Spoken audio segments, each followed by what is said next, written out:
ఈ గదులనైతే మనం చూడవచ్చనమాట. ఈ పైన ఉండేది ఇది పెద్దగా ఉంది కదండీ! దీన్ని బృహత్‌శిర అంటారు. ఇది బృహద్దమని. ఇది బ్లూ కలర్‌లో ఉండేవి సిరలండి.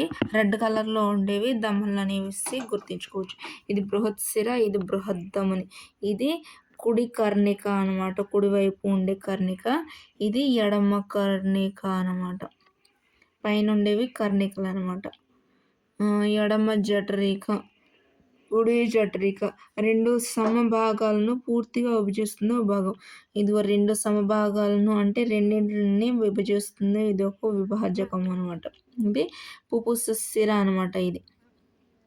పుపుస శిర అనేది మంచి ఆక్సిజన్ కలిగిన రక్తాన్ని ఊపిరితిత్తుల నుండి ఈ యొక్క రక్తానికి తీసుకొస్తుందనమాట. పుపుస ధమని అనేది ఏం చేస్తుందండి, ఈ యొక్క రక్తాన్ని కార్బన్ డయాక్సైడ్ కలిగిన రక్తాన్ని ఊపిరితిత్తులకైతే పంపిస్తుందనమాట. ఇదిగో మీకు చూస్తేనే తెలుస్తుంది ఇది పంపిస్తుంది అన్నట్టు ఊపిరితిత్తులకు. ఇది ఊపిరితిత్తుల నుండి తీసుకొస్తుందనమాట. ఇది లోపలికి ఉంది కదా, దాన్ని బట్టి మనం చూసుకోవచ్చు అనమాట. అధికంగా ఉన్న రక్తం మరియు carbon dioxide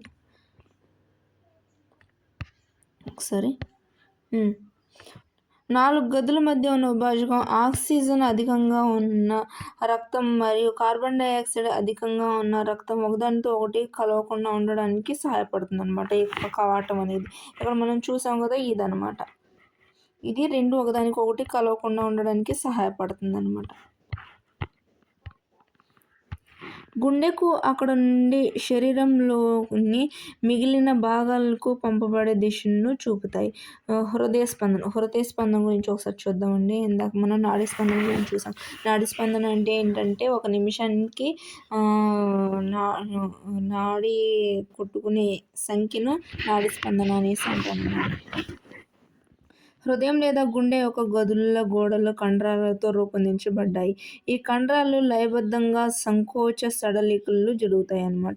lub dub lub dub లయబద్ధం, సంకోచం తరువాత దాని సడలిక కదిలి హృదయ స్పందనను ఏర్పరుస్తుంది. మన జీవితంలోని ప్రతి క్షణం హృదయ స్పందనలు కొనసాగుతాయని గుర్తుంచుకోండి. అంటే మన జీవితాంతం కూడా హృదయ స్పందనలు కొనసాగుతూనే ఉంటాయి అన్నమాట.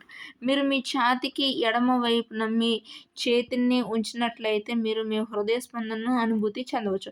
అంటే మన గుండె పైన అంటే కొంచెం ఎడమ వైపు మన చేతిని కొంచెం ఒత్తిపెట్టి, అంటే మరీ ఎక్కువ కాదండి, ఏదో కొంచెం ఒత్తిపెట్టి చూసినట్లయితే మన యొక్క గుండె స్పందన అనేది మనకైతే తెలుస్తుంది అనమాట.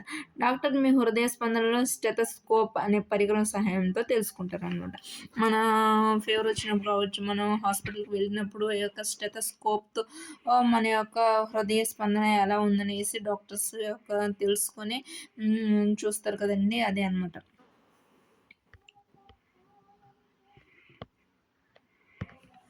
ఒక వైద్యుడు స్టెతస్కోప్ను గుండె యొక్క శబ్దాన్ని పెద్దగా వినుటకు ఒక పరికరంగా ఉపయోగిస్తారనమాట. దీని ద్వారా పెద్దగా వినిపిస్తుంది అనమాట ఈ యొక్క హృదయ స్పందన అనేది. ఇది ఛాతీ భాగాన్ని పరిశీలించే సున్నితమైన డయాఫ్రమ్ అనమాట. ఇది ఒక ఛాతీ భాగాన్ని పరిశీలించడానికి సున్నితమైన డయాఫ్రమ్ అనమాట. 2 చెవి భాగాలను కలిపి ట్యూబ్ను కలిగి ఉంటుందన్నమాట. అంటే 2 చెవులకు వినబడే విధంగా ఒక ట్యూబ్ అమర్చబడి ఉంటుందన్నమాట. దానికైతే వైద్యుడు స్టెతస్కోప్తో వినడం ద్వారా మీ గుండె యొక్క పరిస్థితి గురించి ఆధారాలను పొందుతారు. అంటే గుండె స్పందన ఏ విధంగా అంటే నెమ్మదిగా ఉందా, కొంచెం ఫాస్ట్గా ఉందా అనేసి తెలుసుకోవడానికి ఇదైతే ఉపయోగపడుతుంది అనమాట. స్టెతస్కోప్ అనేది. స్టెతస్కోప్లో ఏమేమి ఉంటాయో ఒకసారి చూద్దాం. మనం ఛాతీపై ఉంచే భాగం అనమాట. కొంచెం ఇది వెడల్పుగా ఉంటుంది కదా, సర్కిల్ షేప్లో. ఇది గొట్టం అనమాట. చెవిలో పెట్టుకునే 2 భాగాలు అనమాట ఇవి. అందరికీ తెలుసు అనుకోండి, ఒకసారి చూసుకుంటే బెటర్. మన చుట్టూ అందుబాటులో ఉన్న పదార్థాలతో స్టెతస్కోప్‌ను తయారు చేయవచ్చనమాట. ఎలాగంటే 6-7 సెంటీమీటర్ల వ్యాసం గల చిన్న గరాటు తీసుకోండి. గరాటు యొక్క కాండం మీద గట్టిగా ఒక రబ్బరు ట్యూబ్ 50 సెంటీమీటర్ల పొడవు అతికించండి. ఒక రబ్బరు షీట్‌ను లేదా బెలూన్‌ను గరాటు యొక్క మూతిపై సాగదీసి రబ్బరు బ్యాండ్‌తో గట్టిగా కట్టండి. మీ చేతిలో ఒక దానిపై ట్యూబ్ యొక్క తెరిచి ఉన్న భాగాన్ని ఉంచండనమాట. అంటే ఒకవైపు తెరిచి ఉన్న భాగాన్ని ఉంచి దానిపై ఒక గట్టిగా అద్ది ఉంచితే దాంట్లో ఒక సౌండ్ అనేది పడుతుందండి ఆ గరాటుల్లో. ఆ గరాటులో నుంచి ఒక గొట్టం ఒకవైపు తెరిచి ఉండడం ద్వారా అది మన శరీరంలోని ఒక హృదయ స్పందన అయితే మనం తెలుసుకోవడానికి ఇది సహాయంగా ఉంటుందన్నమాట. ఇది జస్ట్ ఫర్ పిల్లల కోసమేనండి. సో చూసుకుంటే ఏం కాదు. ఛాతీపై మీ గుండె దగ్గర గరాటు యొక్క మూతిని ఉంచండి. ఇప్పుడు జాగ్రత్తగా వినేందుకు ప్రయత్నించండి. గుండె క్రమంగా కొట్టుకునే శబ్దం మీరు విన్నారా? ఆ శబ్దం హృదయ స్పందనల్ని. ఒక నిమిషానికి మీ గుండె ఎన్నిసార్లు కొట్టుకుంటుంది? 4 లేదా 5 నిమిషాలు పరిగెత్తిన తర్వాత లెక్కించండి. మీ పరిశీలన అంటే పరిగెత్తిన తర్వాత హృదయ స్పందన ఏ విధంగా ఉంది, నార్మల్‌గా ఉన్నప్పుడు ఏ విధంగా ఉంది అనేది 2 రకాలుగా పరిశీలిస్తే మనం వేగంగా ఏదైనా పని చేసినప్పుడు కావచ్చు, లేకపోతే ఎక్కువగా కంగారు పడినప్పుడు కావచ్చు, గుండె అనేది అధికంగా కొట్టుకుంటుందన్నమాట. మీ స్నేహితుల నాడీ స్పందన రేటు మరియు మరియు హృదయ స్పందన రేటు విశ్రాంతి తీసుకున్న తర్వాత మరియు పరుగులు తీసిన తర్వాత 2 నమోదు చేయండి. అంటే పడుకున్న తర్వాత ఎలా ఉంది, తర్వాత పరిగెట్టిన తర్వాత ఏ విధంగా ఉంది, నాడీ స్పందన ఎలా ఉంది, హృదయ స్పందన ఏ విధంగా ఉంది అనేసి తెలుసుకోమంటున్నారనమాట. హృదయ స్పందన మరియు నాడీ స్పందన రేటు మధ్య ఏదైనా సంబంధం ఉందని మీరు కనుగొన్నారా? ప్రతిసారి గుండె కొట్టుకున్నప్పుడు ధమనుల్లోని ఒక స్పందనను ఉత్పత్తి చేస్తుంది. ఒక నిమిషానికి నాడీ స్పందన రేటు హృదయ స్పందన రేటును సూచిస్తుంది. అంటే నాడీ స్పందన రేటు అనేది ఎలా తెలుస్తుందంటే మన యొక్క గుండె స్పందన రేటును గుండె కొట్టుకోవడాన్ని బట్టి తెలుస్తుందనమాట. మన గుండె ఎన్నిసార్లు అయితే కొట్టుకుంటుందో మన నాడి కూడా అన్నిసార్లు కొట్టుకుంటుందనమాట. అంటే రక్తం ప్రవహిస్తుంది. దాని కారణంగా ఈ యొక్క నాడీ స్పందన రేటు అనేది ఏర్పడుతుందనేసి మనకు తెలుసుకోవచ్చు అనమాట దీంతో. హృదయము లేదా గుండె యొక్క వివిధ గదుల్లో లయబద్ధంగా కొట్టుకోవడం రక్త ప్రసరణను నిర్వహిస్తుంది మరియు శరీరంలోని వివిధ భాగాలకు పదార్థాలను రవాణా చేస్తుందన్నమాట. అలాగే శరీరంలోని వివిధ భాగాలకు రక్తం అయితే రవాణా చేస్తుందన్నమాట. స్పాంజికలు మరియు హైడ్రాలో కూడా రక్తం ఉంటుందా అని బోజో ఆశ్చర్యపోయాడు. స్పాంజికలు మరియు హైడ్రా వంటి జీవులు ఎలాంటి ప్రసరణ వ్యవస్థను కలిగి ఉండవు. అంటే స్పాంజికలు ఎలాంటి రక్త ప్రసరణను కలిగి ఉండని జీవులు ఏంటి అనేసి కూడా బిట్ రావచ్చండి. స్పాంజికలు మరియు హైడ్రాలో ఎటువంటి రక్త ప్రసరణ వ్యవస్థ అనేది ఉండదన్నమాట. అవి నివసించే నీటి ద్వారానే ఆహారం మరియు ఆక్సిజన్ వాటి శరీరానికి చేరుతుందన్నమాట. అవి నివసించే నీటి ద్వారానే ఆహారం మరియు ఆక్సిజన్ వాటి శరీరంలోకి చేరుతుందన్నమాట.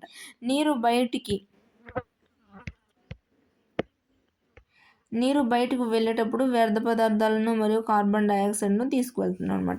అవి శరీరంలో నీరు వెళ్ళినప్పుడే దానికి ఆహారం కావచ్చు, దానికి కావాల్సిన వాటర్ కావచ్చు వెళ్తుంది. ఆ నీరు బయటకు వచ్చే సమయంలో దాంట్లో ఉన్న కార్బన్ డయాక్సైడ్ వ్యర్థాలను కూడా బయటకు పంపించేస్తుందన్నమాట. దీనికైతే ప్రత్యేకంగా రక్తనాళాలు అనేది అవసరం లేకపోయింది. అందువలన ఈ జంతువులను రక్తం వంటి ప్రసరణ ద్రవం అవసరం లేదు అన్నమాట. కార్బన్ డయాక్సైడ్ కాకుండా ఇతర వ్యర్థాలను తొలగించడం గురించి ఇప్పుడు తెలుసుకుందాం అనమాట. కార్బన్ డయాక్సైడ్ని ఇతర వ్యర్థాలను ఎలా తొలగించాలో ఇప్పుడు దీని ద్వారా జంతువులలో విసర్జన. ఉచ్ఛ్వాస సమయంలో ఊపిరితిత్తుల ద్వారా కార్బన్ డయాక్సైడ్ శరీరం నుండి వ్యర్థాలను ఎలా తొలగించబడుతుందో గుర్తుకు తెచ్చుకోండి. అలాగే జీర్ణం కాని ఆహారం విసర్జన సమయంలో తొలగించబడుతుందని కూడా గుర్తుంచుకోండి. జీర్ణం కాని ఆహారం విసర్జన సమయంలో తొలగించబడుతుంది అనమాట బయటికి.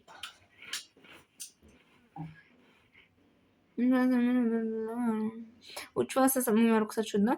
ఉచ్ఛ్వాస సమయంలో ఊపిరితిత్తుల ద్వారా కార్బన్ డయాక్సైడ్ శరీరం నుండి వ్యర్థాలను ఎలా తొలగిస్తుందో గుర్తుకు చేర్చుకోవడానికి ఏంటంటే జీర్ణం కాని ఆహారం వ్యర్థం విసర్జన ద్వారా తొలగించబడుతుంది అనమాట. ఇతర వ్యర్థ పదార్థాలు శరీరం నుండి ఎలా తొలగించబడతాయో ఇప్పుడు తెలుసుకుందాం. ఈ అవసరం లేని పదార్థాలు ఎక్కడ నుండి వచ్చాయో మీరు ఆశ్చర్యపోవచ్చు. ఈ అనవసరమైన పదార్థం అనేది శరీరంలోకి ఎక్కడి నుంచి వచ్చాయి అనేసి తెలుసుకుందామనమాట.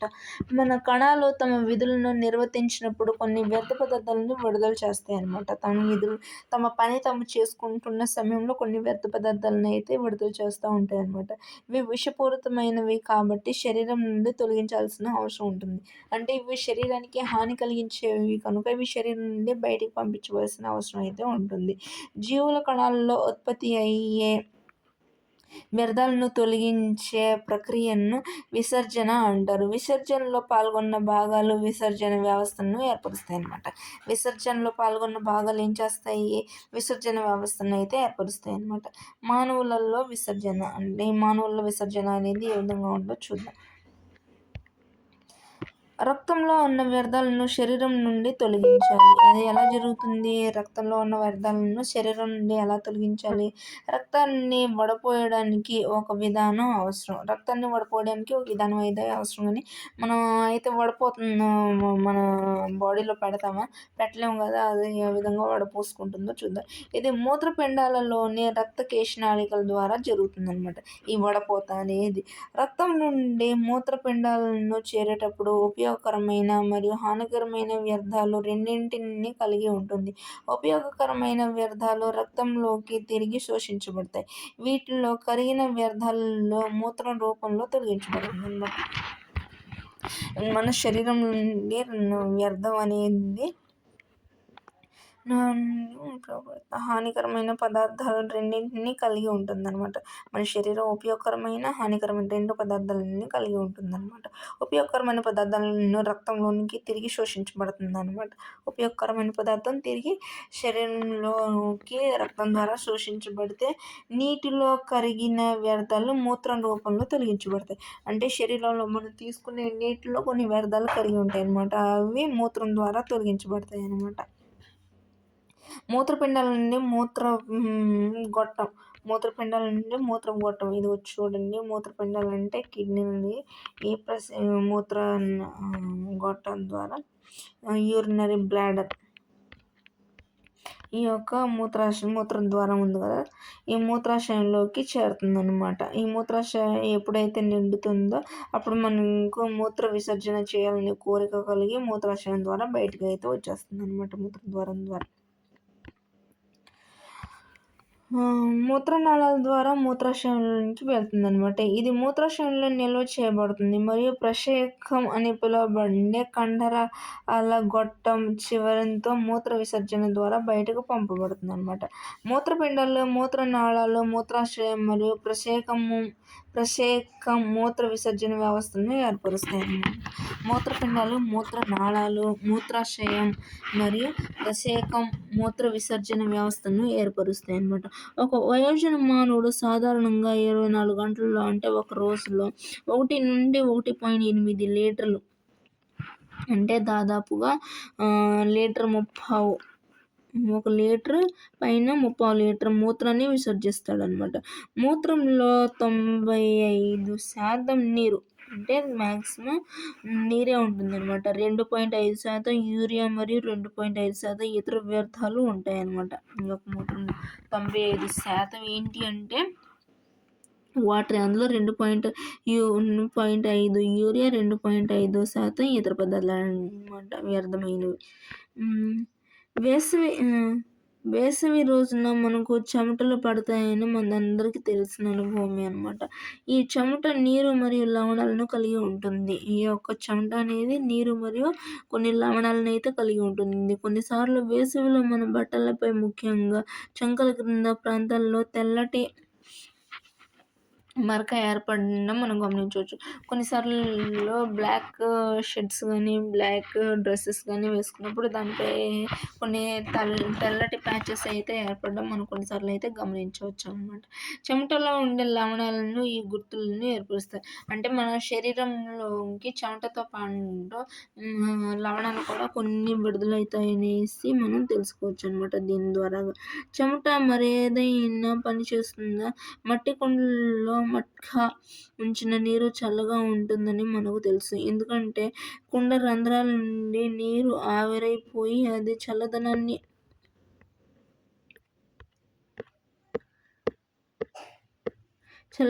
కలిగిస్తుందనమాట. అంటే నీరు కుండలో చల్లగా ఉండడానికి గల కారణం ఏంటంటే అది మట్టితో చేస్తారు కదండీ!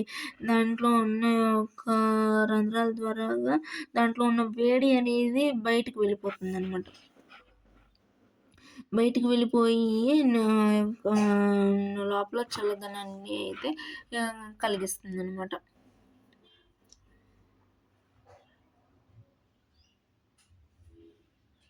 అదే విధంగా మనకు చెమట పుట్టినప్పుడు మన శరీరం చల్లబడటంలో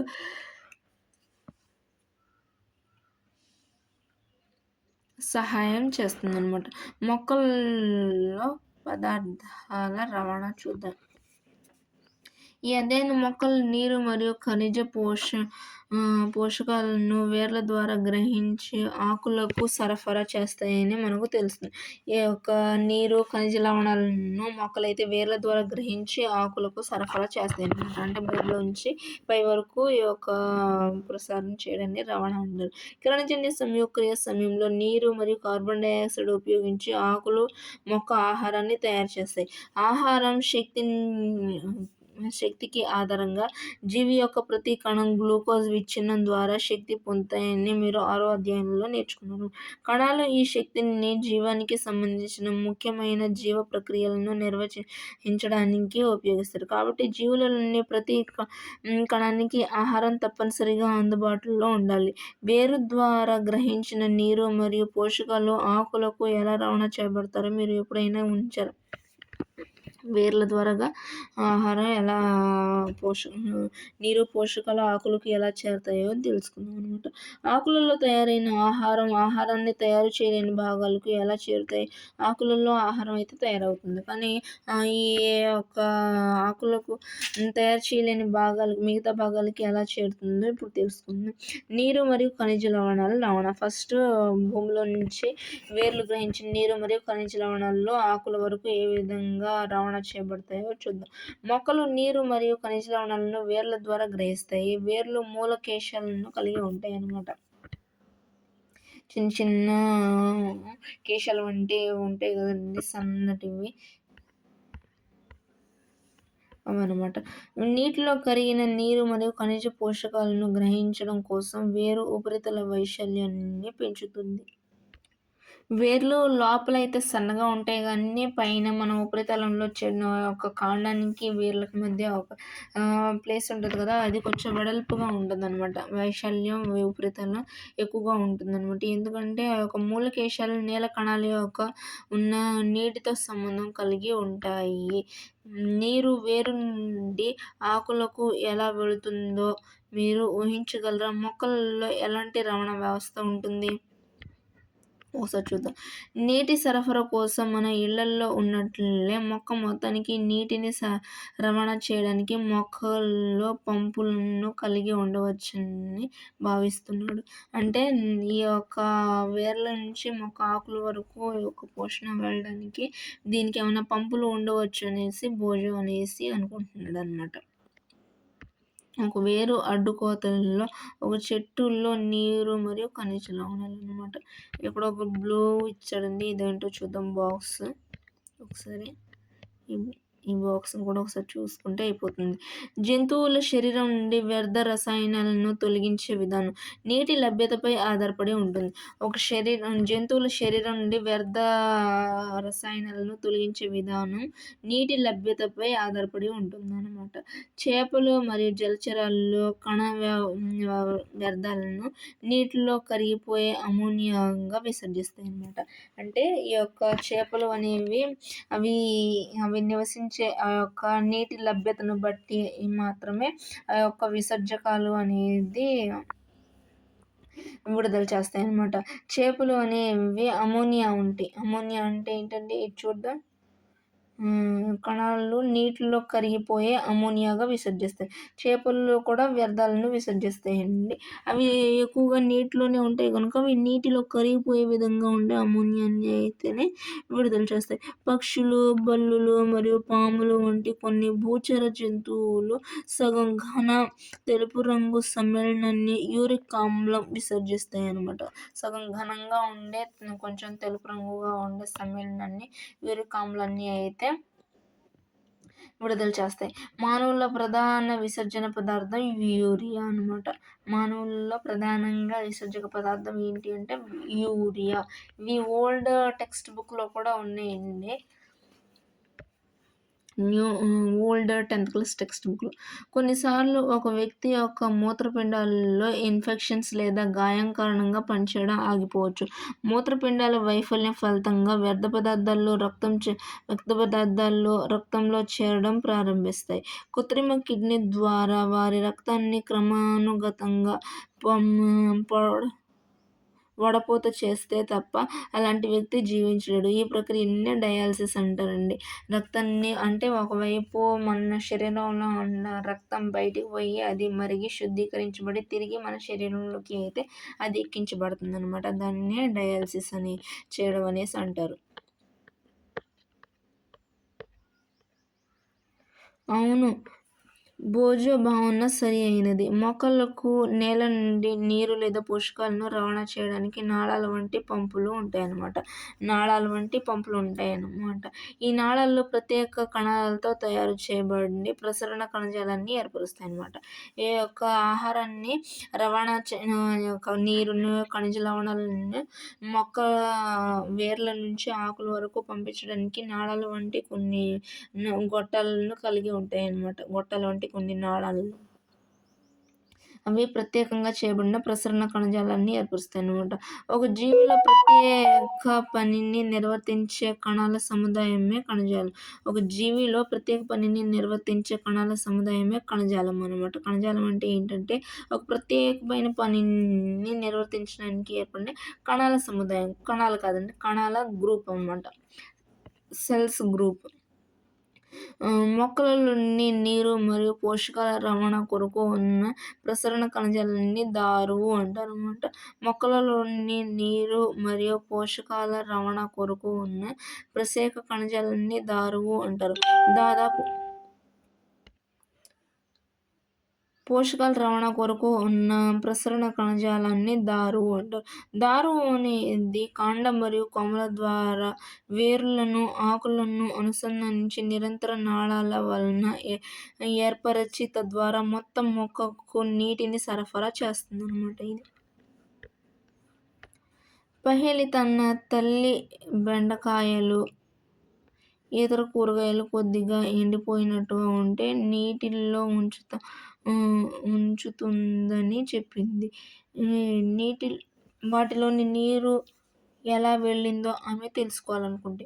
ఆకులు ఆహారాన్ని సంశ్లేషణ చేస్తాయి అని మనకు తెలుసు అన్నమాట.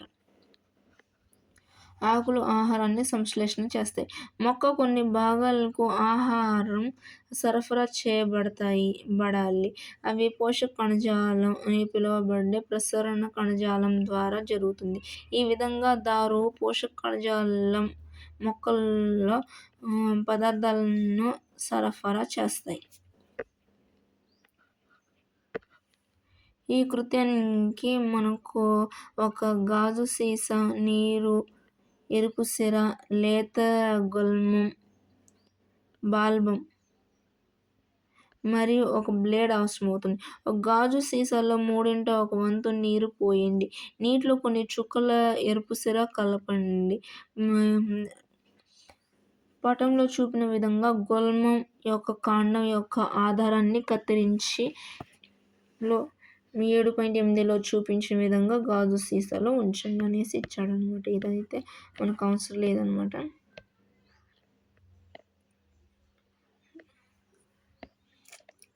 మరుసటి రోజు దాన్ని గమనించండి. మొక్కలో ఏదైనా భాగం ఎర్రగా కనిపిస్తుందా? అవును. అయితే రంగు అక్కడ ఎలా చేరుకుందని మీరు అనుకుంటున్నారు? మీరు కాండం అంతా కత్తిరించి కాండం లోపల ఎరుపు రంగు కోసం చూడవచ్చు అన్నమాట.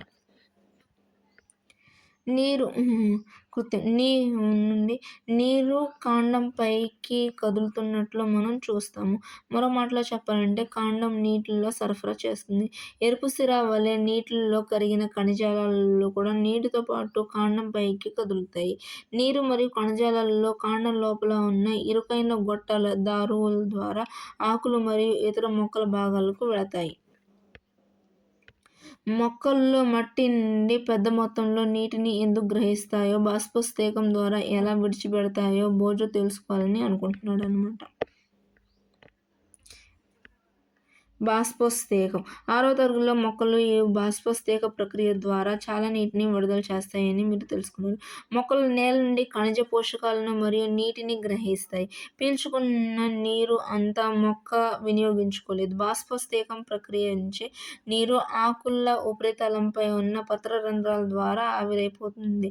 ఆకుల నుండి నీరు ఆవిరి అవ్వడం వలన ఉత్పత్తి చేసే పోషణ ఒత్తిడి పొడవైన చెట్లలో నీటిని చాలా ఎత్తుకు లాగుతుంది. ఒక స్ట్రా ద్వారా మీరు పీల్చుకున్నప్పుడు ఉత్పత్తి అయిన దానికి సమానమైనది. బాష్పోత్సేకం మొక్కని కూడా చల్లగా ఉంచుతుందన్నమాట. ఈ యొక్క వేర్ల ద్వారా గ్రహించిన నీటిని మొక్క మొత్తానికి మాత్రం అయితే ఉపయోగించుకోదండి. అది బాష్పోత్సేక ప్రక్రియ ద్వారా ఆవిరి రూపంలో ఉంటుంది. ఈ యొక్క బాష్పోత్సేకం ద్వారా మొక్క కూడా చల్లగా ఉంటుందన్నమాట. ఇది ఒక కీలకమైన పాయింట్లండి. అమోనియా అనేది చేపల్లో రిలీజ్ చేసే వ్యర్థం. ధమని అనేది మంచి రక్తాన్ని శరీర భాగాలకు తీసుకువెళ్తుంది. రక్తం ఉండి రక్తనాళాలు, కేశనాళికల్లో ప్రసరణ వ్యవస్థ, డయాలసిస్ అంటే కిడ్నీలకి రక్తాన్ని పంపించడం, విసర్జన వ్యర్థాలు, విసర్జక వ్యవస్థ, హిమోగ్లోబిన్ అనే ప్రోటీన్, హృదయ స్పందన, మూత్రపిండాలు, కిడ్నీస్, పోషక కణజాలాలు, ప్లాస్మా, రక్త ఫలికలు, ప్లేట్లెట్స్, నాడీ స్పందన, రక్త కణాలు, మూలకేశం, స్టెతస్కోప్ ఇవన్నీ మనం చూసుకున్నాం కదండి. ఇక్కడ కొంచెం మనం ఏం నేర్చుకున్నాం అనేసి ఇచ్చారండి. ఇవి చూడడం వలన ఈ యొక్క లెసన్ మనకు కొంచెం ఈజీగా అర్థమవుతుంది. ఇంకా చాలా జంతువుల్లో శరీరంలో ప్రవహించే రక్తం శరీరంలోని వివిధ కణాలకు ఆహారం మరియు ఆక్సిజన్ను పంపిణీ చేస్తుంది. ఇది విసర్జన కోసం శరీరంలోని వివిధ భాగాల నుండి వ్యర్థ పదార్థాలను కూడా తీసుకువెళుతుంది. ప్రసరణ వ్యవస్థ హృదయము లేదా గుండె మరియు రక్తనాళాలను కలిగి ఉంటుంది. మానవులలో రక్తం ధమనులు మరియు సిరల ద్వారా ప్రవహిస్తుంది. హృదయం పంపింగ్ అవయవంగా పనిచేస్తుంది అన్నమాట. హృదయం అనేది అవయవాలు సిరల ద్వారా పంపిస్తుంది. హృదయం పంపింగ్ అవయవంగా పనిచేస్తుంది అన్నమాట. హృదయంలో ప్లాస్మా, ఎర్ర రక్త కణాలు, తెల్ల రక్త కణాలు, రక్త ఫలికలు అనేవి ఉంటాయి అన్నమాట. రక్తంలో ఎర్ర రక్త కణాలు, తెల్ల రక్త కణాలు, ప్లాస్మా, రక్త ఫలికలు అంటే ప్లేట్లెట్స్ అండి. ఈ ఎర్రటి వర్ణద్రవ్యం హిమోగ్లోబిన్ ఉండడం వలన రక్తం ఎర్రగా ఉంటుందన్నమాట. హిమోగ్లోబిన్ ఉండడం వలన రక్తం అనేది ఎర్రగా ఉంటుందన్నమాట. వయోజన వ్యక్తుల్లో మనిషి హృదయము లేదా గుండె నిమిషానికి 70 నుంచి 80 సార్లు కొట్టుకుంటుందన్నమాట. దీనినే హృదయ స్పందన రేటు అంటారు. ధమనులు హృదయము లేదా గుండె నుండి రక్తాన్ని శరీరంలోని అన్ని భాగాలకు తీసుకువెళ్తుందన్నమాట. ధమనులు అనేవి శరీరంలోనికి రక్తాన్ని గుండె నుంచి తీసుకువెళ్తుంది అన్నమాట. అలాగే సిరలు అనేవి ఏం చేస్తాయండి, శరీరంలోని అన్ని భాగాల నుండి రక్తాన్ని హృదయం లేదా గుండెకు తిరిగి తీసుకువెళ్తుంది. శరీరంలోని వ్యర్థ పదార్థాలను తొలగించడాన్ని విసర్జక వ్యవస్థ అనేసి అంటారు. ఇంతటితో ఈ లెసన్ అయితే కంప్లీట్ అయిందండి. మీకు నచ్చితే కంపల్సరీగా కామెంట్ చేయండి. మరి ఈ యొక్క వే ఆఫ్ టీచింగ్లో ఏమన్నా మార్పు చేయవలసి ఉంటే మీరే సజెస్ట్ చేయగలరు. ఏమన్నా మిస్టేక్స్ చెప్పి ఉంటే దయచేసి అర్థం చేసుకోగలరు. Thank you. ఇంకొంచెం ఉందండి. మానవుల విసర్జన వ్యవస్థలో 2 మూత్రపిండాలు, 2 మూత్రనాళాలు, ఒక మూత్రాశయం, ప్రసేకం ఉంటుంది. ఇవి కూడా మనం ఆర్డర్‌లో గుర్తుంచుకోవాల్సిన అవసరం ఉంటుందండి. మానవ విసర్జక వ్యవస్థలో మూత్రపిండాల్లో 2 మూత్రనాళాలు మరియు 2 మూత్రాశయం, ఒక మూత్రాశయం, ప్రసేకం కలిగి ఉంటుందన్నమాట. లవణాలు మరియు యూరియా నీటితో పాటు చెమటగా తొలగించబడుతుందనమాట. మనం చెమటతో పాటు లవణాలు, యూరియా చెమటతో పాటు తొలగించబడతాయన్నమాట. చేపలు నేరుగా నీటిలో కరిగిపోయే అమ్మోనియా వంటి వ్యర్థ పదార్థాలను విసర్జిస్తాయి. పక్షులు, కీటకాలు, బల్లులు యూరిక్ ఆమ్లంను సగం ఘన రూపంలో ఉన్న వ్యర్థాలను విసర్జిస్తాయి తెలుపు రంగులో అనమాట. నీరు మరియు ఖనిజ పోషకాలు నేల నుండి వేర్ల ద్వారా గ్రహిస్తాయి అన్నమాట మొక్కలు. దారు అని పిలువబడే ప్రసరణ కణజాలం ద్వారా మొత్తం మొక్కకు పోషకాలు నీటితో పాటు రవాణా చేయబడతాయి. దారు కణజాలాల ద్వారా మొక్క యొక్క వివిధ భాగాలకు ఆహారాన్ని రవాణా చేసే ప్రసరణ కణజాలం పోషక కణజాలం అన్నమాట. బాష్పోత్సేకం సమయంలో పత్రరంధ్రాల ద్వారా ఆవిరి రూపంలో మొక్కలు చాలా నీటిని కోల్పోతాయి అన్నమాట. ఆవిరి రూపంలో మొక్కలు చాలా నీటిని కోల్పోతాయి. ఒక బాష్పోత్సేకం మొక్కలను చల్లగా ఉంచడానికి కూడా సహాయపడుతుంది. బాష్పోత్సేకం ఉత్పత్తి చేసే బలం మట్టి నుండి వేర్లు శోషించి నీటిని కాండం మరియు ఆకులకు చేరడానికి పైకి లాగుతుందన్నమాట. పత్రరంధ్రాలు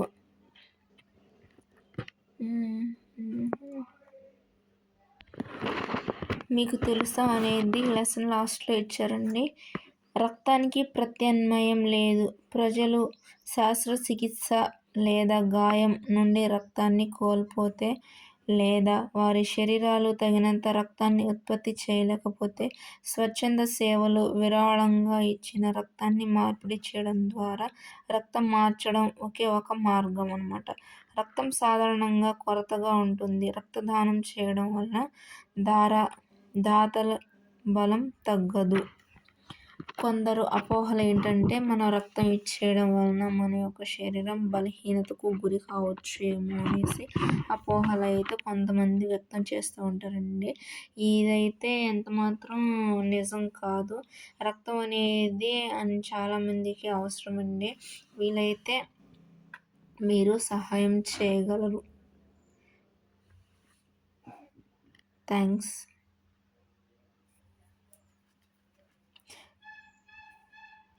మన ద్వారా ఒకరికి సహాయం అందింది అంటే అది అందరికీ హ్యాపీనే కదా. అది సహాయం అనేది ఎవరికి అవసరమో, ఎవరి ద్వారా అవసరం తీర్చబడుతుందో ఎవరికీ తెలియదు. ఒకరికి మనం హెల్ప్ చేయాలి, ఒకరి నుండి మనం కూడా సహాయాన్ని పొందాలన్నమాట. Thank you.